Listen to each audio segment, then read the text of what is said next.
BBAలో university second rank, third rank సాధించడం sun international విద్యార్థులకే సాధ్యం. శాంతి కామకుడు విజయసాయిరెడ్డి దగ్గర 70 ఏళ్ల వయసుకు చేరుకున్న విజయసాయిరెడ్డి రాజ్యసభ సభ్యుడిగా కూడా చేశారు. ఇలాంటి పెద్ద మనిషిని ఏరా అన్నామని అనుకోవద్దు. ఎవరిని పడితే వాళ్ళని ఏరా అని పిలిచే కుసంస్కారం ఉన్నది విజయసాయిరెడ్డికి. మొన్న మధ్య ప్రెస్ మీట్ పెట్టి ప్రశ్నలు అడుగుతున్న జర్నలిస్టులను ఏరా అని విజయసాయిరెడ్డి పిలవటం ఏపీ వ్యాప్తంగా జర్నలిస్టులకు ఆగ్రహావేశాలను కలిగించింది.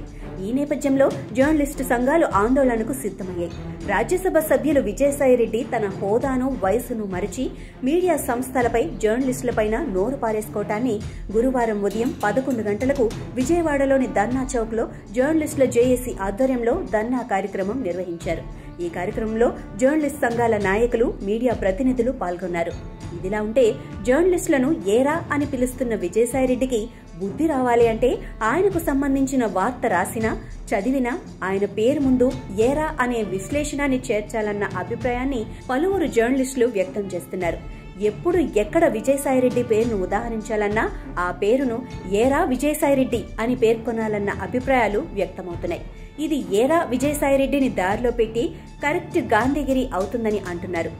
ఏరా విజయసాయిరెడ్డి దిగివచ్చి క్షమాపణలు చెప్పే వరకు ఈ ఏరా గాంధీగిరిని కొనసాగించాలన్న అభిప్రాయాలు వ్యక్తమవుతున్నాయి.